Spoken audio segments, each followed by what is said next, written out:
daquilo que a gente tinha anteriormente, que as escolas, a educação, de certa forma, está tendo que se reinventar. A gente fala tanto de disruptivo por aí, e, de repente, parece que isso chegou de vez na educação. Será que foi disruptivo mesmo? Será que a gente está tendo uma tradução diferente da educação hoje? E aí a gente encontra um monte de desafios nessa educação digital, nessa inclusão digital. Porque a gente sabe que 48 milhões de estudantes brasileiros, eles não participam dessa inclusão digital. São números, né? Por exemplo, 30 milhões de residências não têm acesso à internet, ou têm um acesso deficitário, né? E isso impede que a inclusão digital que ela aconteça. E aí a gente entra nessa parte que é a dificuldade tecnológica, a dificuldade dos próprios alunos, porque eles têm que aprender também o seu comportamento virtual, como se comportar dentro do ambiente virtual de forma correta, usar uma etiqueta de forma correta, os recursos, os acessos às tecnologias que a gente tem disponível hoje, será que ela chega para todo mundo, para que essa inclusão digital aconteça?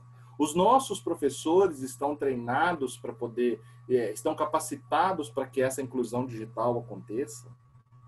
E aí a gente vai conceituar tudo isso aqui, a gente vai contextualizar tudo isso aí dentro do debate com a Bianca e com o Rafael, e também acrescentar um pouquinho dessas metodologias ativas, porque tem muito professor que deve estar assistindo esse bate-papo nosso aqui e quer entender um pouquinho mais dessas metodologias ativas, né? O que a gente tem de evolução hoje.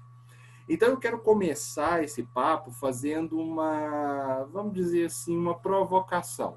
Aí eu já jogo a bola para o Rafael e para a Bianca, né? Ontem, na palestra de telemedicina, o doutor Eduardo mostrou uma linha do tempo lá, onde ele mostrou uma diferença entre Brasil e Estados Unidos em relação à telemedicina. Se não me falha a memória, lá tinha, em 1996, a telemedicina começou nos Estados Unidos. Para nós, chegou efetivamente esse ano. Então, houve uma discrepância muito grande. A gente sabe que essa diferença existe, né? Então, a educação digital e a inclusão digital, ela é uma tarefa difícil, sim, né? Não vamos negar, porque o debate da educação ele é muito amplo. E mesmo com tanta tecnologia hoje que nós temos disponível e mesmo a gente não sabendo o marco inicial dessa transformação que ocorreu na educação digital, eu pergunto para os dois, já baseado naquilo que a BNCC prevê de competência para que realize essa educação digital, as escolas hoje, os professores, as escolas, coordenadores, instituições de ensino, eles estão atentos, eles estão tendo essa percepção dessa realidade e está investindo nela, está querendo realmente fazer inclusão digital de jovens e crianças. Eu começo com essa provocação, mas aí eu deixo vocês livres aí para falar o que é educação, o que é inclusão digital, que eu acho que a gente precisa contextualizar isso. E aí a gente vai fazendo papo e o pessoal vai fazendo pergunta e a gente vai discutindo, tá bom? Eu queria que vocês, cada um falasse depois, quando estiver falando, se apresentasse e depois desse o seu parecer. Rafael ou Bianca, podem começar. Bom dia, tudo bem? Gostaria de agradecer aí ao Ivan, né, ao Rafael, ao Maciel pelo convite, por estar aqui. Tudo bem, Rafael? Então, para mim é um prazer, né, no segundo seminário, de estar aqui com vocês falando sobre esse tema que envolve educação, que é algo que eu gosto muito. Eu sou, então, fonoaudióloga, sou psicopedagoga, sou mestranda em educação e trabalho há 27 anos na educação, né, com formação de professores. Minha história começou na rede pública e passei para a rede privada e atualmente tenho trabalhado com consultoria em escolas particulares nessa área de educação. E esse momento, né, que estamos, tem envolvido bastante esse tema, que é da educação digital. Como o Ivan falou, em relação à conceituação, né, posso fazer uma conceituação mais de objetivo, que eu acho que é bem pertinente em relação à educação digital, que veio para produzir conhecimento, que veio para facilitar a colaboração e a propagação de conhecimentos, né, para as pessoas, e com seu objetivo maior, que é, então, democratizar a tecnologia na vida das pessoas. E isso acontece em todos os segmentos, como nós estamos aqui falando de educação, né, na educação também aconteceu. E vem, então, um documento que é mandatório, que é a BNCC, né, que para poder conceituar, acho que a maioria sabe, que é um documento que é a Base Nacional Curricular, que tem a intenção de melhorar a qualidade da educação no Brasil e deixar ela de uma forma mais igualitária. Para esse ano, ela teria, né, tem que estar, vamos dizer assim, no seu ponto máximo, ou seja, todas as instituições deveriam adaptar seus currículos, as suas ações pedagógicas para a BNCC, de acordo com a BNCC. E uma das questões muito fortes na BNCC é o uso do digital, né, da tecnologia para mediar o conhecimento, para impulsionar o conhecimento e para deixar esse conhecimento cada vez mais potente e forte para todos os estudantes do país. E para isso tem uma questão que o Ivan colocou aí, que ele nos provocou, dizendo assim, e as instituições, elas estavam se preparando para isso, né? Qual que era o investimento? Eu penso que muito lentamente isso estava acontecendo. Sim, tinha uma orientação, né, de que todas as instituições elas formassem os professores para poder trabalhar de acordo com a BNCC. Então, essas instituições tinham que fazer isso para que, neste momento, todas estivessem o mais próximo possível do que o documento propõe que façam. É lógico que com uma formação não se esperava que na próxima ação ia estar 100% adequado a esse documento, mas que teria que haver este movimento de aprendizagem. Esse movimento eu considero que estava sendo feito, porque cada subsecretaria, cada secretaria tinham que se organizar para isso. E eu acho que de cada uma no seu tempo, da sua forma, estava. Só que com a questão da pandemia, a única opção de levar o conhecimento para os alunos foi com o uso da tecnologia, né? E aí a gente encontrou um grande problema. As instituições que estavam mais adequadas, mais avançadas, elas com certeza conseguiram levar um ensino de melhor qualidade para as casas das crianças, né, dos adolescentes, conseguiram estar com seus professores mais confortáveis em relação ao uso da tecnologia para levar. Isso é uma questão, mas também tem a questão da diversidade do nosso país, né? Por exemplo, lá na região norte, as pessoas que têm acesso ao uso de uma tecnologia que qualifica esse trabalho com qualidade, essa rapidez, esse engajamento também para levar essa formação para os professores, para que a informação chegasse para o uso dessa tecnologia na casa das pessoas, ela é muito, muito pequena em relação ao sul do nosso país, por exemplo. Além de não só falar de regiões, mas falar de condições mesmo socioeconômicas. Então, o nosso país tem essa diversidade. Então, ao mesmo tempo que o digital tem o objetivo de democratizar, de aproximar, essa desigualdade que o nosso país tem, ela aumentou essa diferença, né? Então, assim, essa foi só uma questão de situar que eu queria falar. E já entrando na questão do uso da tecnologia em si, essa situação que nós estamos vivendo nesse momento, ela tem os seus pontos em relação ao professor, em relação às famílias, em relação às instituições em si, em relação ao aluno, criança e adolescente.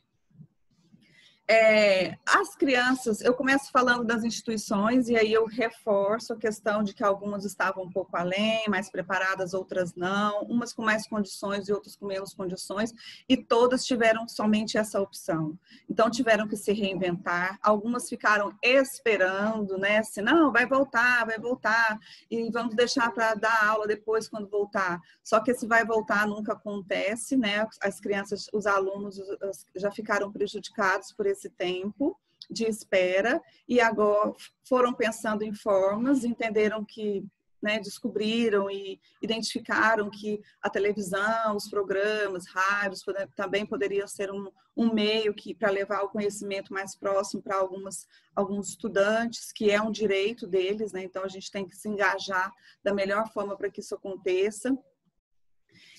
Outros já foram formando devagar esses professores, ensinando as ferramentas, ajustando isso a cada situação, a cada região e lentamente ou não lentamente, depende do lugar, isso foi acontecendo, né? E tem crescido, assim, melhorado dia a dia, mas também distanciado as realidades dia a dia. Os educadores, eles têm uma grande dificuldade de usar essa ferramenta como ela realmente deve ser utilizada, né? O digital, a educação digital, realmente como tem que ser usada. Às vezes eles usam a tecnologia, mas têm a mesma postura. Para mudar isso, usar as ferramentas adequadamente, para engajar, para colocar o aluno como protagonista, é um grande sofrimento para o professor, porque ele sente, a princípio, que ele perde o poder, né? Porque a formação até universitária e o tesouro, eu costumo falar assim, o tesouro que a gente tem são as nossas experiências. Então, quando a coisa se aperta, independente da área que nós estamos, nós vamos atrás das nossas experiências enquanto pessoa ou das nossas experiências até de formação. E não existe uma formação para isso, né? Todo mundo está aprendendo a fazer isso. Não interessa em que profissão está, todo mundo está aprendendo. Ninguém é especialista em ser aluno, em ser pai em época de ensino remoto, né? Ensino não presencial, emergencial não presencial. Nenhum aluno já passou por isso e nenhum professor passou por isso. Então, todos estão aprendendo. Quando eles pegam uma ferramenta ou têm que pensar em formas de engajar, motivar o aluno para assistir uma aula, compreender tanto a instituição quanto o professor de que não é fazer a mesma coisa em um ambiente diferente, porque o ambiente é diferente, o aluno está numa situação diferente, o lugar que esse conhecimento está chegando é diferente, quem está apoiando essa aprendizagem também é diferente. Então, não pode ser igual. Não é ficar em frente, falando somente e dando a mesma aula como se estivesse uma sala de aula. Então, isso para o professor é muito doído. É muito difícil, né? A gente encontra no Brasil todo, eu vou me ater aqui, né, a nós, choros, desesperos, pedidos de demissão. Assim, são situações, se a gente poderia, se fosse dar exemplo, vários exemplos, porque é se reorganizar, é se reformular, mas com uma coisa que eu considero muito, muito boa, mas que não perde a intenção e a responsabilidade de levar o conhecimento para o aluno. De alguma forma eles querem fazer isso.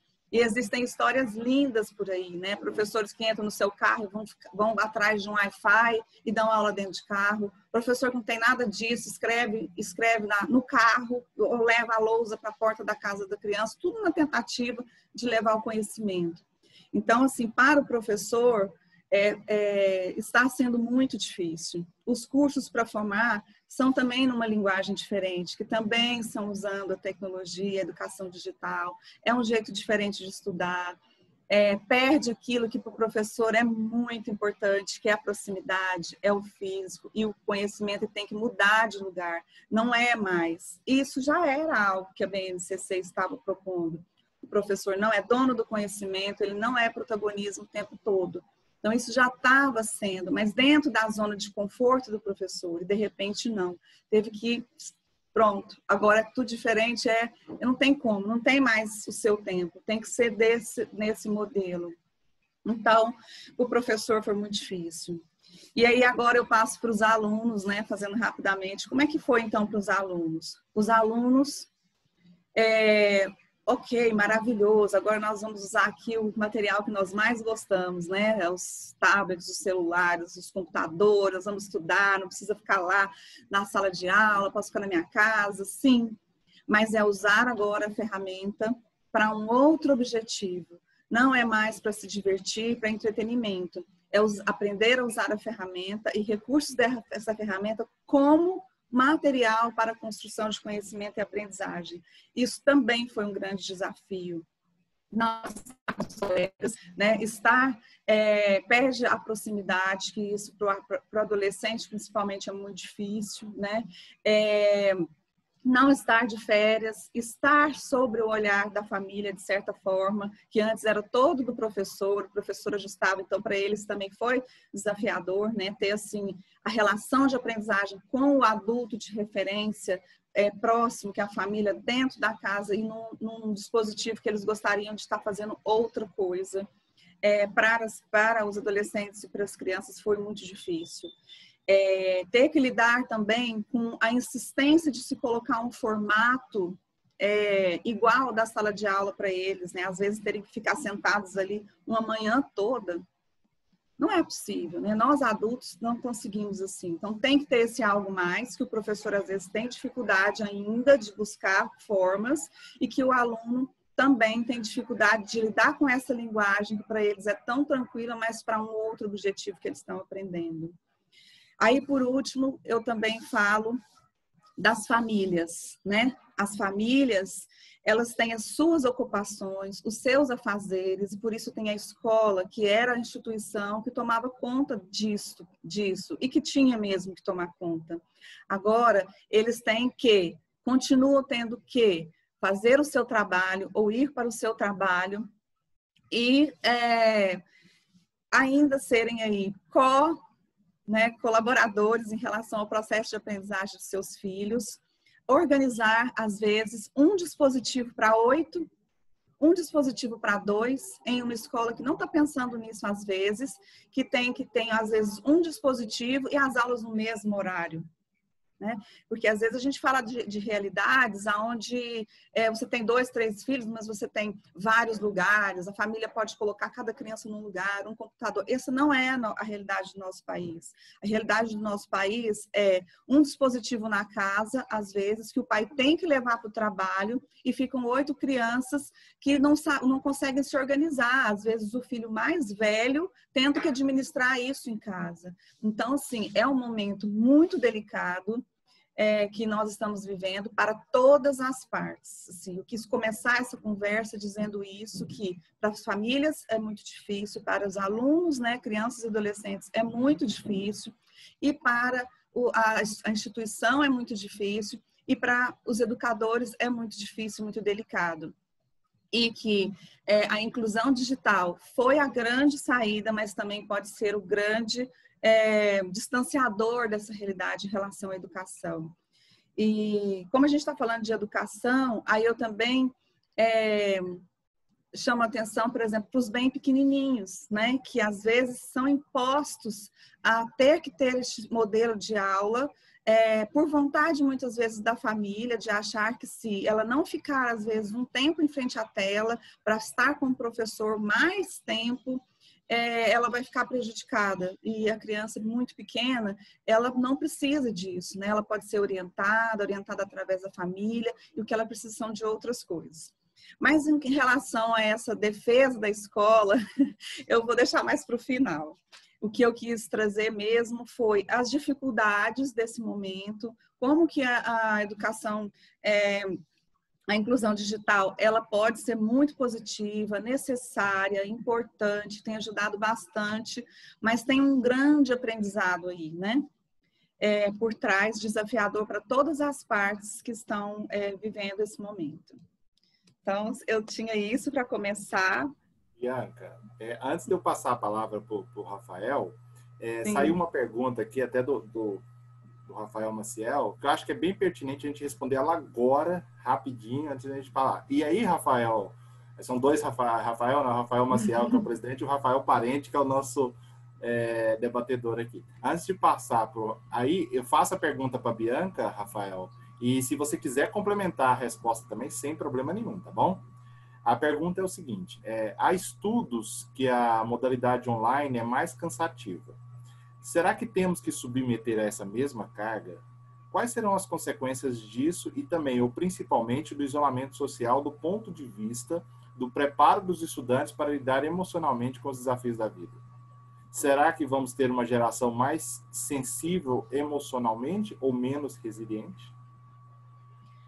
Acho que são questões muito importantes e muito pertinentes mesmo, Rafael, Maciel, que você trouxe. A primeira questão é assim, eu acho que o impacto vai ser, na minha opinião, muito grande, né, em relação ao socioemocional, por exemplo, que lá, voltando na BNCC, é algo muito forte também, que tem que estar presente sempre, sempre, e que se perde e se ganha. Né? Se perde pelo convívio social, por estar lidando com as diferenças, por aprender no corpo a corpo a lidar com isso, a aceitar a resposta do outro, o tempo do outro, enfim. Mas também se ganha na situação como um todo, né? Nossa, eu tinha isso programado, de repente perdi tudo, tive que me reorganizar, né? Eu tenho que esperar. A angústia, lidar com a angústia, com a incerteza, com será que eu sei, será que eu não sei? Se a família e a instituição deram um bom suporte para isso, isso é um ganho, né? É um ganho. E se isso tudo for feito com muita responsabilidade em relação ao conhecimento, for muito responsável, muito analisado, o que não se estudou esse ano, fazer um plano, um estudo lá nos conselhos de classe, um acordo, né, com o próximo ano, com a próxima gestão, enfim, deixando muito claro o que não foi feito para ser de fato trabalhado e não haver perca com as crianças e com os estudantes, né, crianças e adolescentes, a continuidade vai dar certo, né? E uma questão que até que eu falei que eu queria deixar para o final, mas eu acho importante colocar aqui é assim, esta é a escola de 2020, ela é assim, e isso é um aprendizado. Eu vejo assim, com a minha idade eu estou vivendo essa experiência, né, de lidar, de negociar, porque há uma negociação aqui do professor com o aluno, da escola com a família. Isso tudo é uma aprendizagem socioemocional, uma aprendizagem para a vida que vale muito mais do que o conteúdo, né, que às vezes não foi estudado agora, mas que vai ser estudado posteriormente, que vai ser estudado porque os conhecimentos, eles muitos se repetem na escolaridade. Então, essa negociação, esse ajuste com responsabilidade, eu vejo a parte dos ganhos, né? Acontece ganhos, sim. E eu acho que a responsabilidade, o compromisso de avaliar, estudar e não fazer por fazer, né? Não usar a ferramenta por fazer, não ficar dando aula a manhã inteira com a criança, porque é uma outra pergunta que você trouxe. É preciso ter cuidado, estudo, muito estudo, fundamentação, de tempo de tela, sabe? E ter a fundamentação para dialogar com a família, para dizer assim, olha família, eu não posso dar uma aula para você no mesmo tempo que se dava no presencial, porque é diferente, não tem ganho de conhecimento. E o momento não é de conteúdo, é de vida, é de manutenção de saúde mental, saúde emocional e de conhecimento também. Mas o conhecimento nesse momento não é a prioridade. Tem outras coisas muito maiores que isso, e que feito com responsabilidade, que seja lá no norte, aqui no centro-oeste, no sul, no sudeste, tem seus pontos positivos e tem seus pontos negativos, sim. Mas eu acho que é essa a situação e a gente tem que saber lidar com ela com muita responsabilidade. E estudo. Rafael, a fala é sua. Bom dia a todos, é um prazer estar aqui com vocês. Super obrigado, Ivan e Rafael, pelo convite aí para participar dessa discussão. E eu queria começar falando um pouco sobre essa questão da definição, né, do que é inclusão digital, que não é simplesmente você ter um aparelho ou ter internet, mas é como é que você usa isso, né? E a qualidade desse uso é muito diferente, inclusive entre os jovens. A Fundação Telefônica já fez algumas pesquisas sobre isso e detectou aquilo que a gente já sabe, né? Quem tem um maior poder aquisitivo, quem tem mais acesso a boas oportunidades de educação, acaba aprendendo melhor, inclusive com a família, de como utilizar essas ferramentas, a internet, para o estudo, para o trabalho, para melhorar sua qualidade de vida, para, enfim, um engajamento cívico, ter acesso a aplicativos e sites governamentais, resolver problemas, pagar multa de carro, sei lá, qualquer coisa, né? Já as pessoas com menos estudos e menos poder aquisitivo, com status socioeconômico inferior, elas se atêm a redes sociais, comunicação pelo WhatsApp, enfim, coisas que não são. Tanto é que a gente viu há pouco tempo essa questão do auxílio emergencial que o governo está pagando, né? Foi aprovado primeiro no Congresso e aí o governo foi obrigado, então, a pagar para a população, para que as pessoas pudessem receber esse auxílio emergencial, elas precisavam instalar 2 aplicativos, um para se cadastrar e o outro para receber. E isso foi extremamente complicado porque a gente tem ainda 1/3 dos brasileiros que não têm acesso à internet, né? Cerca de 30% das famílias que ou não tem um aparelho, não tem internet, não tem dinheiro para pagar a internet ou não tem interesse, né? As pesquisas também mostram que para uma certa porcentagem, salvo engano, são 17% dos brasileiros que falam que simplesmente não tem interesse em acessar a internet. Então, a gente já tem 79% dos brasileiros acessando a internet, mas a gente tem ainda uma quantidade razoável de pessoas que sequer quer utilizar, né? E muita gente que não está fazendo bom uso, porque aí também quando a gente vai para a BNCC, né, a BNCC, uma das 10 macrocompetências, competências gerais da BNCC, é a cultura digital, é a número 5. E aí lá na BNCC está escrito o seguinte, o que é cultura digital? Compreender, utilizar e criar tecnologias digitais de informação e comunicação de forma crítica, significativa, reflexiva e ética nas diversas práticas sociais, incluindo as escolares, para se comunicar, acessar e disseminar informações, produzir conhecimentos, resolver problemas e exercer protagonismo e autoria na vida pessoal e coletiva. A minha impressão, e eu acho que a impressão de muitos, né, quando a gente vê o comportamento do brasileiro em geral, utilizando a internet e as redes sociais, é que isso não é feito, né? As pessoas não utilizam as redes, a internet, enfim, os aplicativos, de forma crítica, significativa, reflexiva, ética. A gente vê um monte de gente gritando, discutindo e tal, e querendo ter razão, né? Querendo fazer com que outros sejam convencidos da sua opinião ou da sua postura, enfim.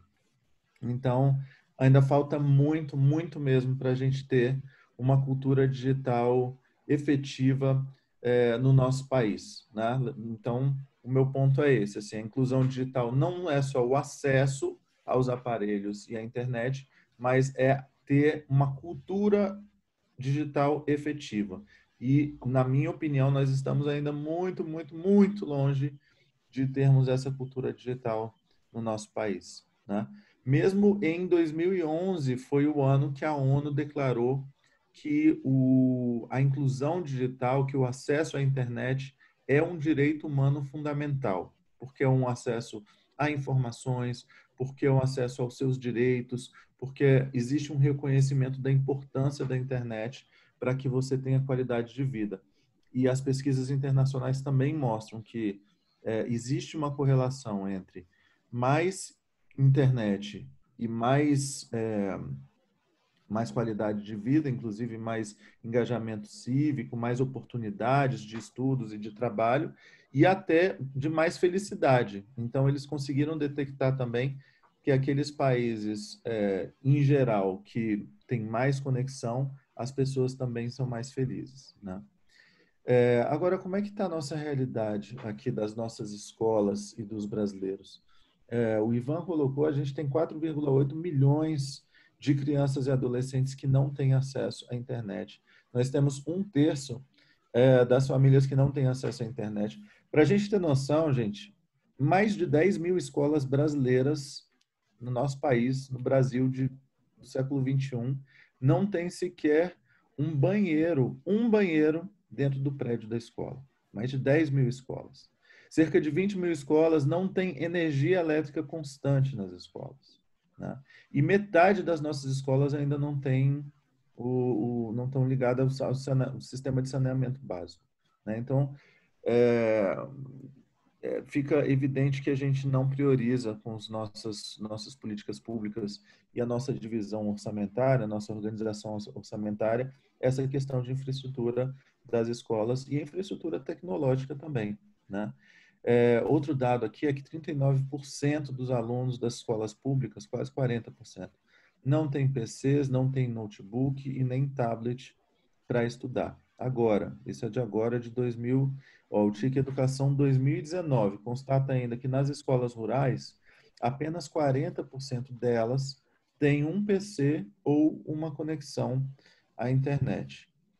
Então, eu vou ser um pouquinho mais crítico e talvez menos elegante que a professora Bianca, mas eu acho que a gente não fez o nosso dever de casa, infelizmente. Nós, como governo federal, governos estaduais, governos municipais, nós, como escolas públicas, inclusive, até mesmo as escolas particulares, estavam muito pouco preparadas para lidar com uma situação como essa.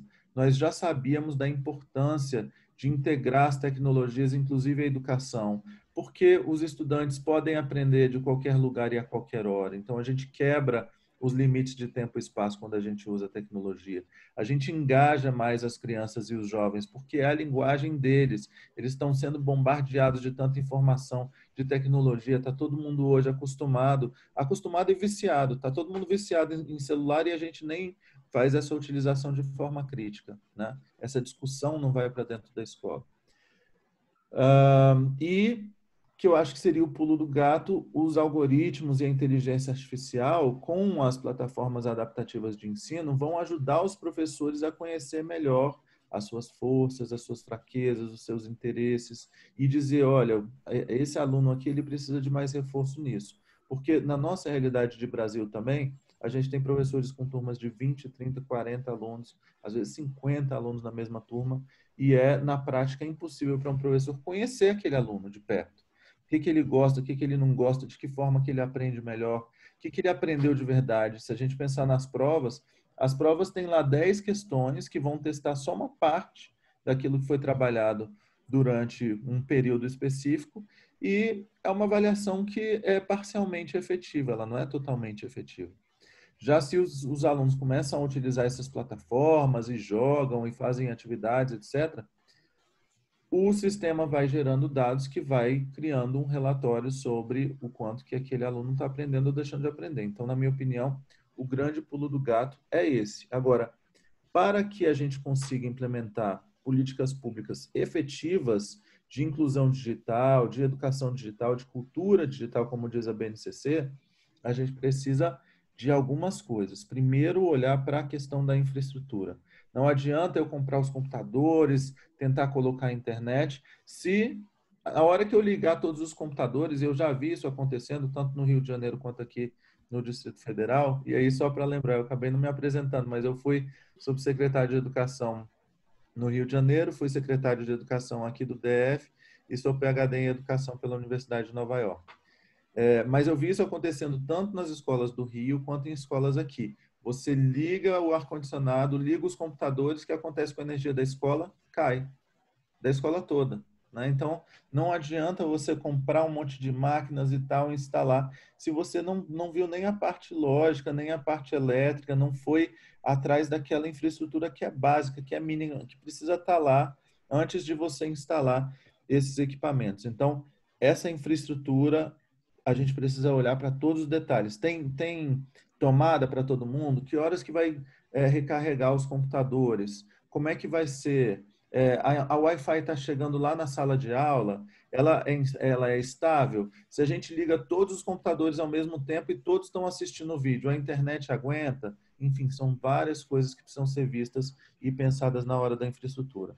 A outra questão é, os profissionais, eles estão conscientizados, eles entendem a importância. eles têm uma formação, porque aí também eles precisam se sentir confortáveis na utilização dessas ferramentas e da internet. A maioria deles já utiliza as redes sociais para comunicação, para entretenimento, mas eles precisam também ser formados para utilizarem essas novas ferramentas na mudança das suas práticas, na ressignificação das suas práticas, como a professora Bianca já falou, não é um simples vocês vão deixar de copiar do quadro agora e agora vão copiar do PDF, né? Não é uma coisa assim de a gente precisa repensar as práticas, precisa mudar as práticas com a integração das tecnologias e para isso nossos professores precisam ser muito bem formados. E por fim, a gente precisa ter conteúdos e metodologias que sejam adequados, né? Então, agora, por exemplo, uma das coisas que eu fiz também durante a minha vida, eu fui empreendedor social, hoje estou na iniciativa privada novamente, e nós criamos lá em 2014, 2013, 2014, uma metodologia de ensino para crianças, inclusive está aberta, se vocês quiserem acessar, é www.conecturma.com.br. Tem jogos e tem livros para crianças de 5 a 8 anos aprenderem língua portuguesa e matemática. E eu tenho usado, inclusive, com meu sobrinho, com filhos de amigos. Eu já criei uma turma também pelo Zoom para lidar com eles.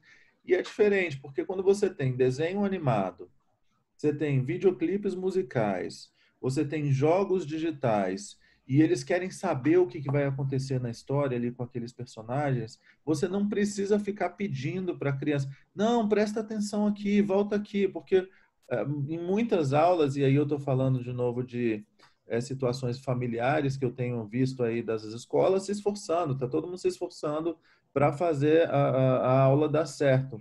Só que não, é um formato que não funciona, né? Então, quando a gente tem que ficar brigando com a criança ou com o jovem, volta, presta atenção aqui, aquilo não está sendo interessante, né? Agora, a gente tem como implementar metodologias com estratégias de gamificação, storytelling, músicas, jogos, ludicidade, que vão segurar e vão ganhar mais a atenção dessas crianças e desses jovens, né? A gente precisa se perguntar por que os professores estão tendo tanta dificuldade em conseguir a atenção e a concentração dos alunos e quando eles vão jogar os jogos digitais, eles nem piscam, ou às vezes não param para comer, ou às vezes a gente tem que brigar para eles pararem de jogar e irem dormir, né? O que está faltando? Não dá para casar? Por que a gente não está utilizando ainda mais essas estratégias de gamificação, né? Acho que eu vou parar por aqui um pouquinho. Tem uma série de outras políticas públicas que são importantes e que precisam ser implementadas, principalmente pela parte dos governos, mas eu acho que a minha resposta é essa, assim, acho que não existia muito preparo, pouquíssimas escolas, inclusive particulares, já tinham isso tudo que eu falei no lugar. A infraestrutura estava 100% ok, os professores estavam super confortáveis já com o uso das novas tecnologias, os conteúdos e as metodologias super apropriadas também para um uso híbrido, que é presencial, mas online, né? Acho que muito poucas escolas, não só aqui no Brasil, mas no mundo todo. Foi por isso, Rafael, que eu comecei esse debate, fazendo essa provocação, né, para saber se realmente nós estávamos preparados, né, se a gente chegou, de certa forma, até razoavelmente confortável dentro desse período de pandemia. Mas tem uma coisa que a Bianca falou, eu até anotei aqui, né, é a expressão que o professor, quando ele entra nessas metodologias ativas, fica parecendo que o professor perde o poder dele. Né? Ele tem essa impressão, muitos deles acham que tem a impressão de que perde o poder, mas as metodologias ativas são importantes, você reforçou bem aí, utilizar a gamificação, utilizar a aprendizagem baseada em projetos, todas essas atividades lúdicas, elas permitem que o aluno possa, a criança, o jovem possa se envolver mais com o aprendizado do que em situações diferentes ou de um ensino mais tradicional. Então, eu só reforço esse comentário seu, que eu sou um estudante, sou um entusiasta das metodologias ativas, estudo o ensino híbrido, sala de aula invertida. Então, eu acho que isso realmente é uma evolução que tem que ter chegado e tem que perpetuar. Tem que ir para frente, porque senão a educação ela acaba se arrastando do mesmo jeito no pós-pandemia. Daqui a pouco a gente vai falar desse pós-pandemia, mas eu tenho algumas perguntas aqui. Até uma pergunta que eu acho que está na cabeça de muita gente aí, que é sobre políticas públicas para que a gente faça um ensino, tipo um ensino supletivo já em 2021. Então eu vou ler a pergunta do Marcelo Aurélio. Será que se houvesse uma política pública de se lançar para 2021 um módulo de ensino supletivo, incluindo simultaneamente os conteúdos não vivenciados em 2020 e 2021, será que não seria essa a estratégia, né? Tendo em vista que as habilidades e competências educacionais elas se repetem durante o decorrer da trajetória. Então a pergunta, só reforçando, será que um ensino supletivo para 2021 não complementaria aquilo que a gente precisou ter agora em 2020?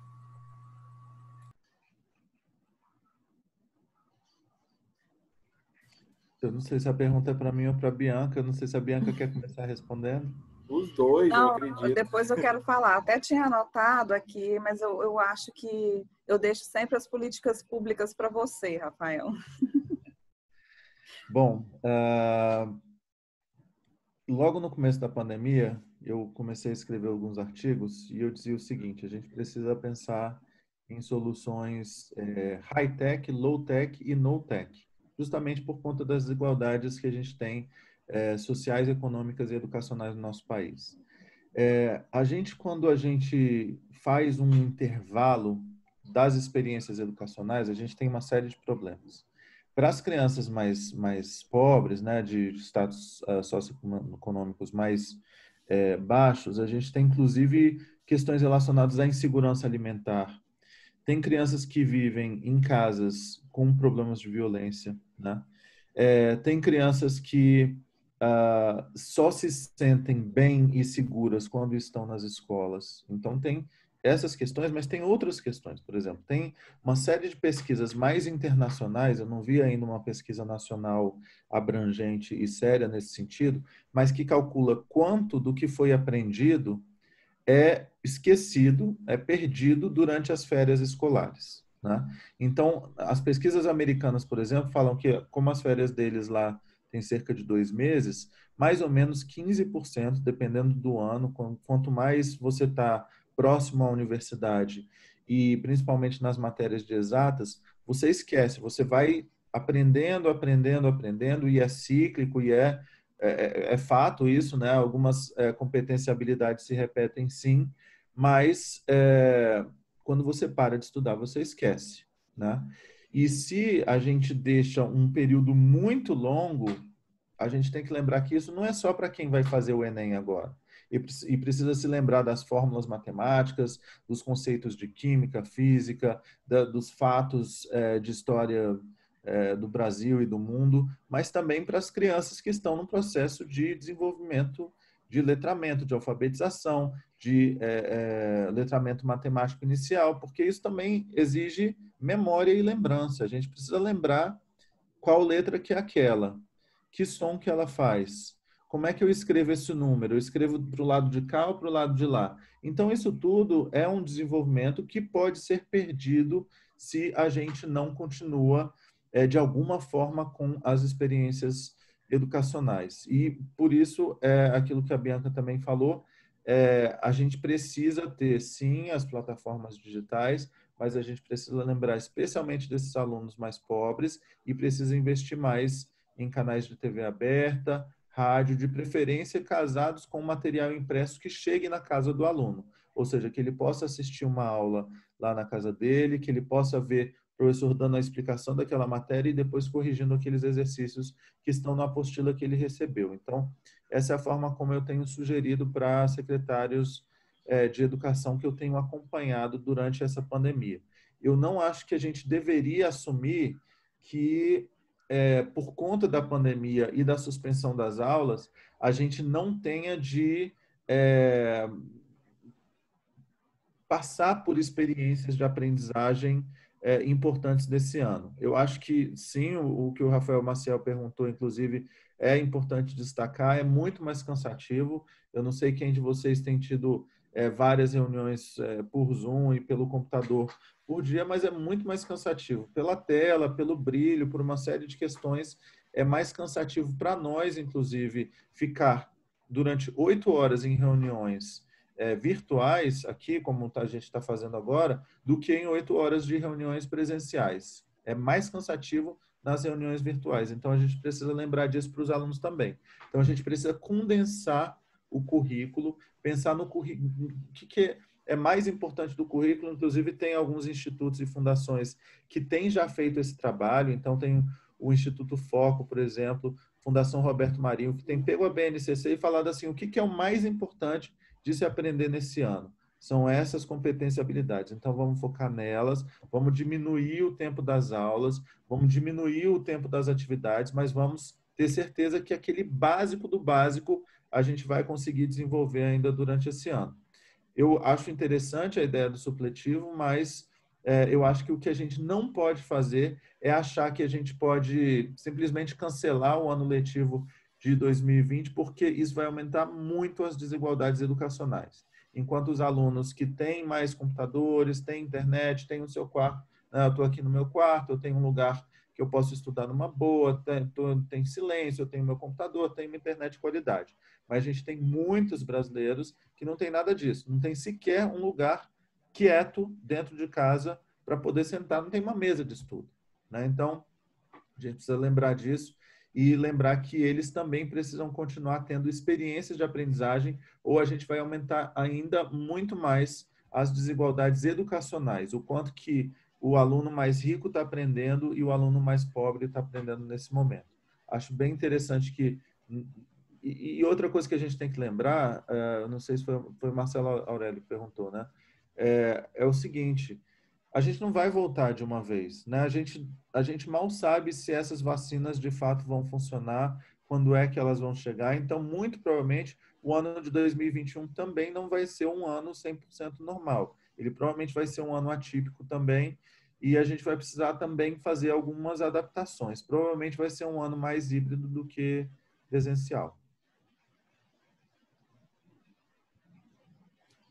Eu tinha visto essa pergunta e tinha anotado aqui para falar um pouquinho sobre ela. Assim. Eu acho que o Rafael falou em relação às orientações das secretarias que ele tem atendido, são formas de poder retomar esses conhecimentos, que é maravilhoso, assim, é ótimo. Mas eu queria ver se eu entendi a pergunta. A preocupação é o que não for possível, ter uma forma, né? Se existe já alguém, pensando em como fazer para retomar.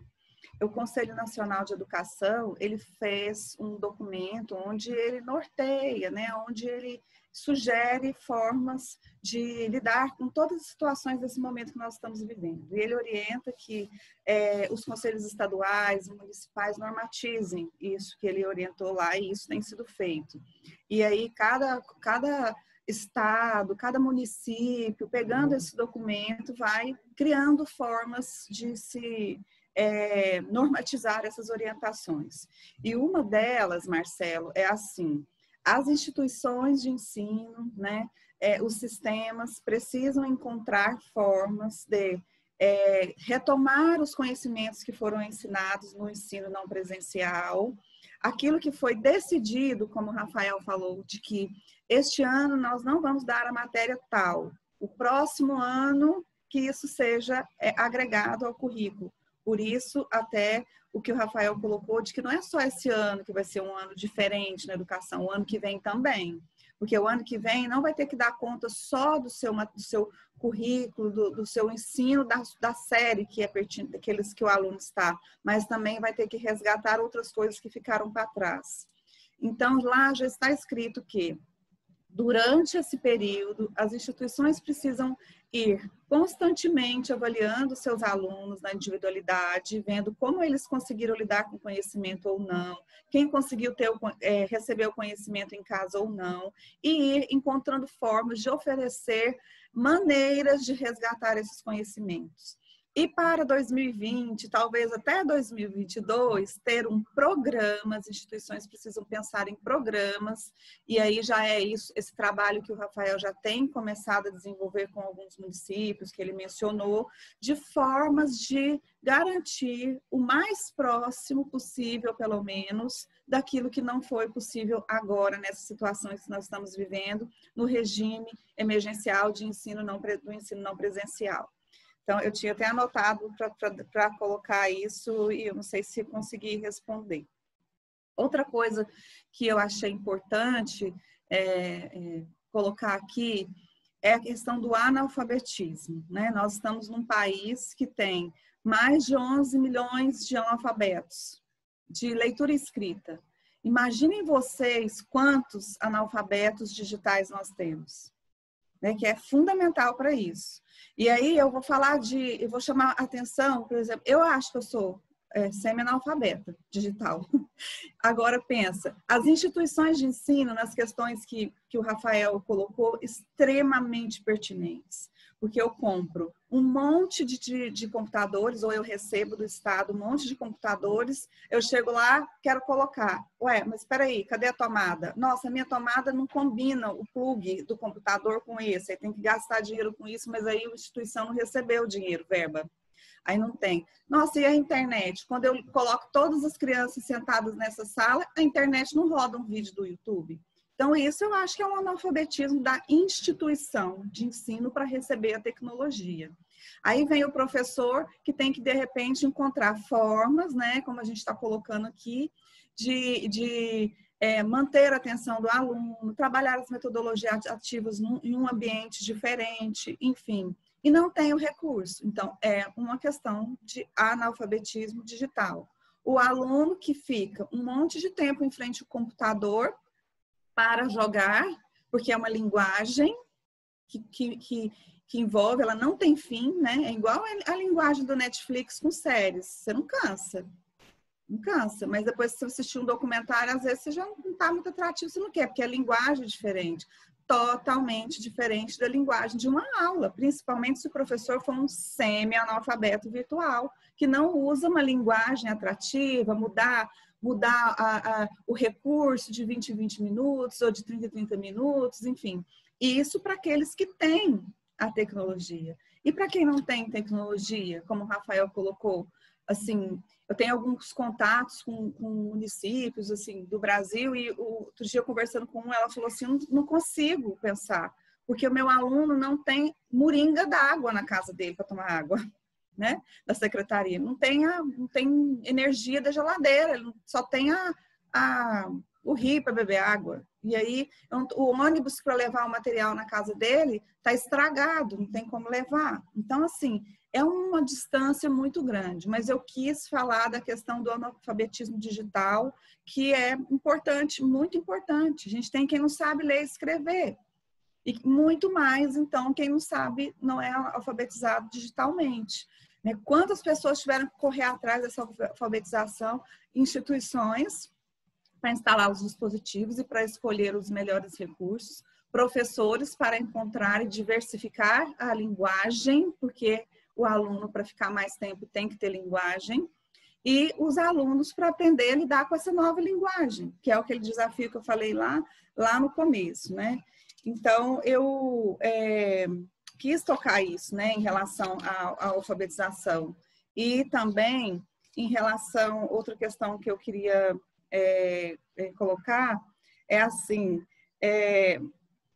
o Rafael falou no começo, assim, que é porque eu gosto de acreditar, assim, quem me conhece sabe que eu sou uma profissional, sou exigente, eu sou muito assertiva, eu trabalho muito com as metas, com os resultados, enfim, mas eu sou muito esperançosa, então eu quis acreditar que todo mundo já tinha dado um passinho em relação a isso, sabe? Aí atrás das adequações à BNCC, mas eu sei que realmente a distância é grande, as dificuldades são grandes, e aí hoje, né, veio à tona, não sei se foi o Rafael Maciel, ou se foi o próprio Rafael Parente que colocou, veio à tona, apareceu, né, escancarou aí essa diferença, né, essa distância, infelizmente, que que existe aqui no nosso país e que não existe tanto, mas também existe lá, por exemplo, nos Estados Unidos, que até o Ivan mencionou para começar aqui o nosso debate, né?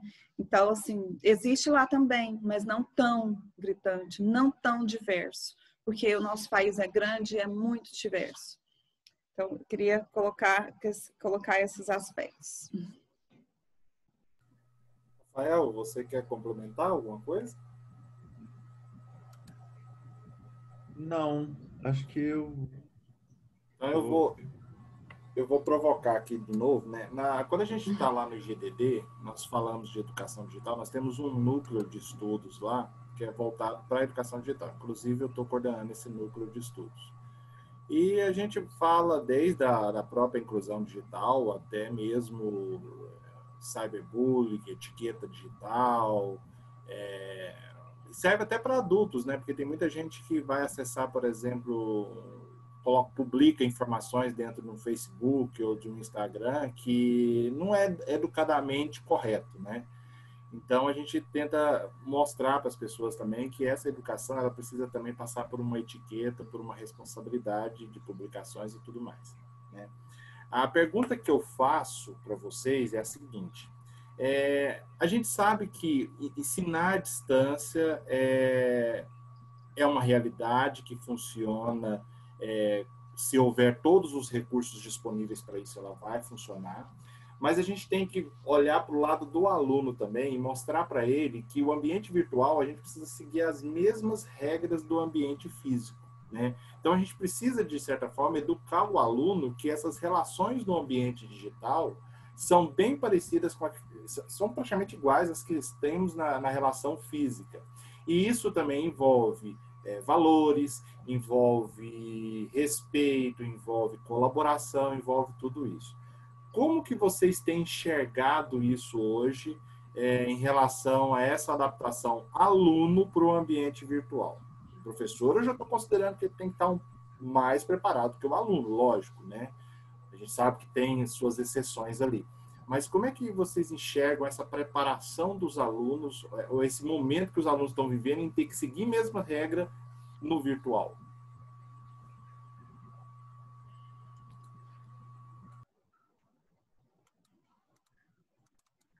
Eu acho que essa questão que você trouxe entra para mim nessa questão da alfabetização digital que eu falei, né? Porque a ética no meio digital, eu lembro que há muito tempo atrás, assim, primeira vez que eu ouvi falar disso foi uma palestra que eu assisti com o Rafael Maciel, sabe? Que ele foi falar numa escola que eu trabalhava sobre isso, para os alunos da escola, sabe? Sobre respeito, sobre cyberbullying.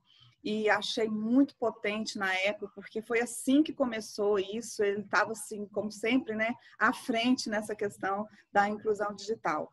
E eu acho que faz parte disso, né? A gente encontra uma certa falta de ética, de protocolos em relação a lidar com o digital, com as tecnologias, em grupos de WhatsApp de pais, né? Em grupos de família, né? Existe isso. Existe essa falta de educação, de respeito. E eu abro assim a questão de que para um EAD, você já entra num curso EAD com todos esses éticas, esses protocolos prévios. Existe uma preparação para você ser aluno EAD, né? De como você acessar, de como você usar, de como você participar. Tem toda essa organização. E quando se diz desse ensino emergencial não presencial, ele aconteceu, né? Ele aconteceu.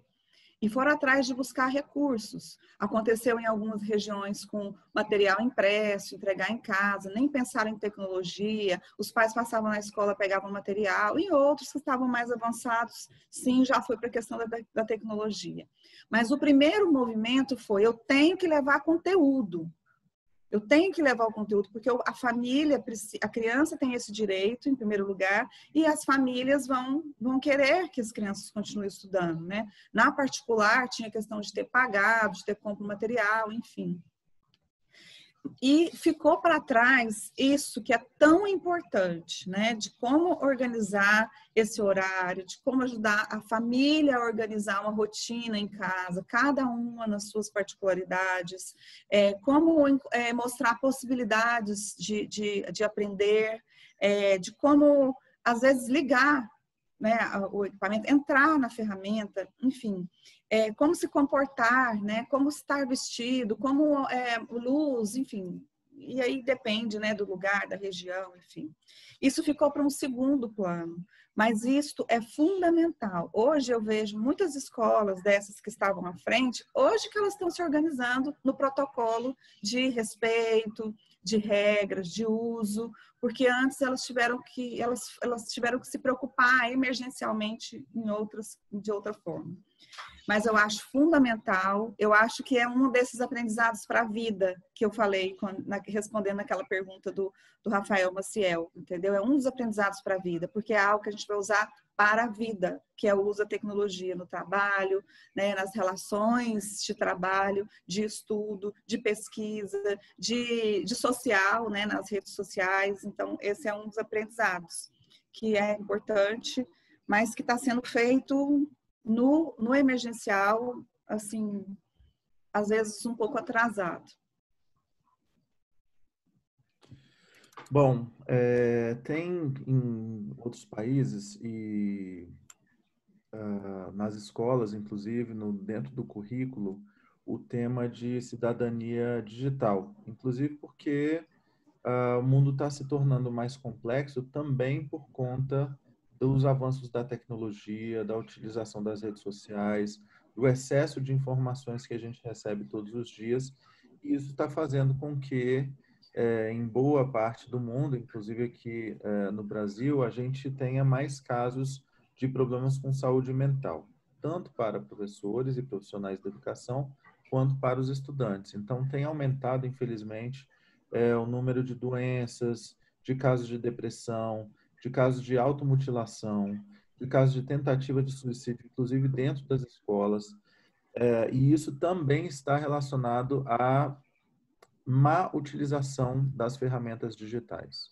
A gente não tem ensinado, primeiro, uma coisa básica nas nossas escolas, que é como pensar de forma crítica, como ser questionador, como não aceitar qualquer coisa que aparece para a gente nas redes sociais, ou qualquer vídeo que que vem para a gente pelos canais de WhatsApp. Isso vai ficar ainda mais complicado agora com o que eles chamam de deepfakes, né? Que são aqueles vídeos que a gente coloca a cara da pessoa falando uma coisa ali e sendo que a pessoa nunca falou aquilo. Então, já tem exemplos de deepfakes de vários políticos. Começou com o Obama, mas tem... até aqui tem uns vídeos de paródia, né, do presidente, mas isso tende a ficar mais complicado. E os casos de cyberbullying também. Bullying já era muito complicado, cyberbullying pior ainda, porque muitas vezes a criança e o adolescente não entende que a pegada digital, ela dificilmente vai ser apagada. Uma vez que você publica algo na internet, você não tem mais controle de quem vai ver aquele conteúdo, aquele texto, aquela foto sua, ou o vídeo, enfim, tem milhões de coisas que são muito preocupantes e que as escolas precisam atentar mais para isso, precisam atentar mais para essa questão de cidadania digital, para boa utilização das redes sociais. Eu acho que todos os brasileiros, ou 99% dos brasileiros que usam redes sociais hoje, deveriam fazer algum tipo de curso de cidadania digital para ver se a gente consegue usar as redes sociais de forma um pouco mais civilizada, para ver se a gente reaprende que a gente não precisa concordar com tudo e a gente pode discordar numa boa, né? A gente pode... E é bom a gente ter ideias diferentes, pensar de forma diferente, a gente pode ter posições políticas completamente diferentes, mas ter um diálogo respeitoso, ter um diálogo construtivo, um diálogo onde eu fale, mas eu também escute, onde eu queira aprender com a outra pessoa, ao invés de agredir a outra pessoa, né? Então, acho que tem uma questão muito séria, isso precisa entrar no currículo das escolas, é isso tudo, essa questão de cidadania digital. E quando a gente compara o que nós temos feito aqui no Brasil, aí eu vou deixar a parte mais otimista para a Bianca, então, e eu vou ficar um pouco mais crítico e um pouco mais pessimista. A gente está muito longe ainda, tanto com relação a essa formação, quanto ao número de materiais e o número de escolas que realmente se empenha em fazer uma boa formação de cidadania digital, tá? E se você me deixar, Ivan, eu vou falar de uma pergunta que o Rafael Maciel colocou aqui, que ele perguntou se a gente tem visto a preparação, como a gente tem visto a preparação macro pelo poder público para combater esse distanciamento educacional.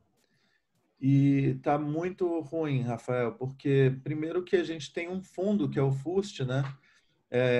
Que há décadas ele vem crescendo, ele já está com mais de 30 bilhões de reais. É um fundo que as operadoras são obrigadas a pagar parte do que elas recebem, do faturamento delas para esse fundo, e é um fundo justamente que tem por objetivo melhorar o acesso à internet no Brasil, e ele nunca foi utilizado. Ele é utilizado pela Fazenda para responsabilidade fiscal, enfim, nunca foi utilizado. Ou seja, existe um fundo no Brasil com mais de 30 bilhões de reais que poderia nos ajudar a ter internet de excelente qualidade e que nunca foi utilizado. Aí eu peguei uns outros dados aqui que são mais frescos, né? No ano de 2019, apenas 16% do recurso de 37 milhões foi pago para melhorar a internet nas escolas, isso do governo federal.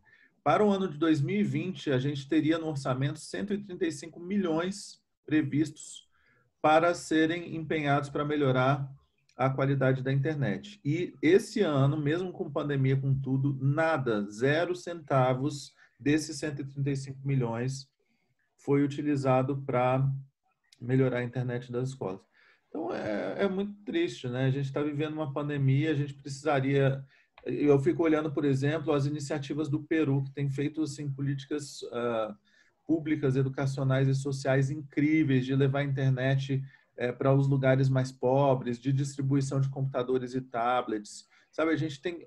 Não é falta de dinheiro, o problema é compromisso, o problema é vontade política de se fazer a coisa certa. Nós não estamos fazendo o que nós deveríamos fazer nesse momento.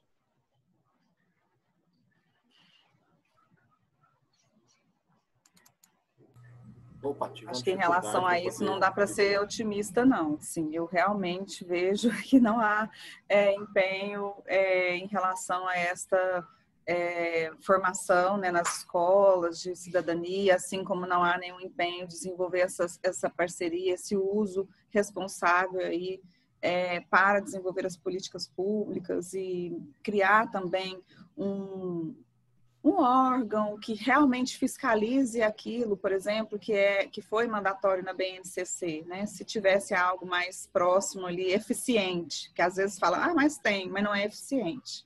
Então, nesse sentido, eu não consigo ser mais otimista, não. Realmente, acho que deixa muito a desejar.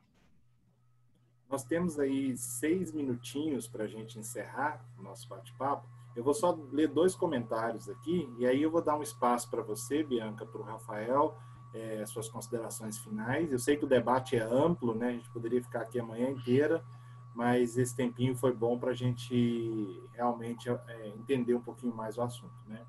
O Rafael colocou assim: como checar a veracidade de conteúdo se a camada mais pobre acessa a internet apenas no WhatsApp e Facebook, né? São aqueles planos especiais ou demoníacos de 0 rating, né?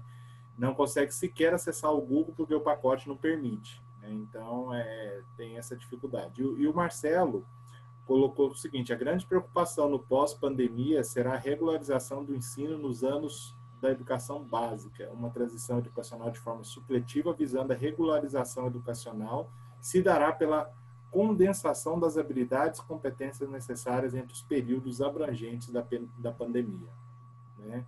Então, a gente tem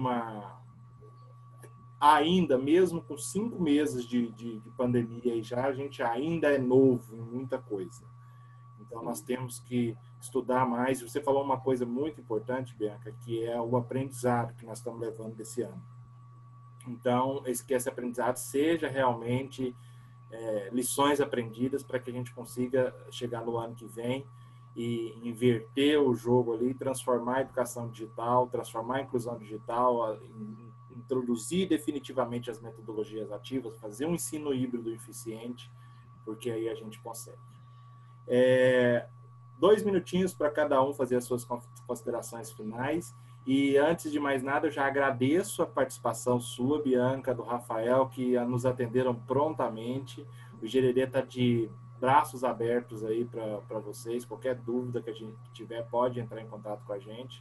E muito obrigado mesmo pelo apoio de vocês. Eu que agradeço o convite, gosto muito de falar sobre educação, né? A minha maior bandeira é a educação. Como o tempo é curto, para a consideração final, eu queria terminar falando para as famílias, né? Eu queria dizer o seguinte para as famílias: essa é a educação, né, que nós temos em 2020, no ensino emergencial não presencial. E um pedido, né, se eu pudesse deixar aí uma mensagem, a escola é importante para a vida e para a formação das nossas crianças, dos nossos adolescentes. Não interessa onde você esteja, qual é a condição social que você tem, não rompam o vínculo com as instituições de ensino, né? É muito importante, é um direito que a criança e o adolescente tem de estudar, de aprender, de se desenvolver com dignidade, né? Então, eu acho que não rompam. Eu tenho escutado muito, eu vou fazer, o ano que vem eu volto. Eu temo muito e penso que romper, não se importar, não importar se tem aula, você não assiste, você acorda mais tarde, então você não faz hoje ou não dá, não ir atrás de encontrar formas, de não deu para fazer hoje, faz amanhã, você está comunicando, né? E eu acho que as nossas ações, as nossas atitudes, elas comunicam muito mais do que as nossas palavras. Então, nós estamos comunicando que estudar e escola não é importante. E estudar e escola é importante na vida de toda pessoa, quer ela esteja na educação básica, na superior ou numa carreira profissional. Então, isso é um aprendizado para a vida. Se você puder dar o melhor aprendizado para o seu filho nesse momento, mostre a importância que a escola tem, mantendo as crianças vinculadas com a escola. E saibam, todas as famílias devem procurar a sua escola, os seus professores, para conversar sobre as suas dificuldades, sobre aquilo que está sentindo falta. Os educadores e as instituições, elas devem, e eu quero aí ser otimista para dizer que elas estão abertas a isso, né? Todo mundo quer aprender a lidar com essa educação que estamos vivendo agora, todos queremos acertar, sejamos pais, sejamos professores e instituições. Então, assim, mostrem para essa juventude que escola e estudar é importante. É isso. Bom, eu quero agradecer também, mais uma vez, ao Ivan, ao Rafael, todos aí do Instituto. Foi um prazer participar com vocês, também a professora Bianca. Gostei, tomara que eu seja contaminado aí pelo otimismo. E eu acho que a gente tem que ser muito resiliente agora, porque de fato ninguém está muito bem, né? Tá todo mundo estressado e cansado e pensando quando é que isso vai acabar, e muita gente também tendo já familiares com a doença, às vezes em casos graves e até falecimentos. Então, eu desejo que a gente seja resiliente, forte, que a gente se articule e mobilize mais para ter uma educação de excelência para todos. Lembrando também que essa questão do acesso à internet também é um dever do governo, não precisa acontecer só nas escolas, a gente poderia ter Wi-Fi gratuita funcionando de qualidade em praças, em vários lugares, onde as pessoas pudessem acessar e aprender o que é fato, o que é opinião, o que é fake news, o que é notícia de verdade. Isso é uma coisa extremamente importante para a gente no nosso país. As pessoas precisam aprender isso e precisam aprender a votar também, né? Então, se a gente vai ter um país mais sério e mais decente, esses aprendizados são muito importantes. Quem quiser continuar conectado e conversando comigo, eu estou em todas as redes sociais. No Twitter é Rafael_Parente. facebook.com/Rafael Parente e Rafael Parente também no Instagram. Super obrigado e estou à disposição também de vocês.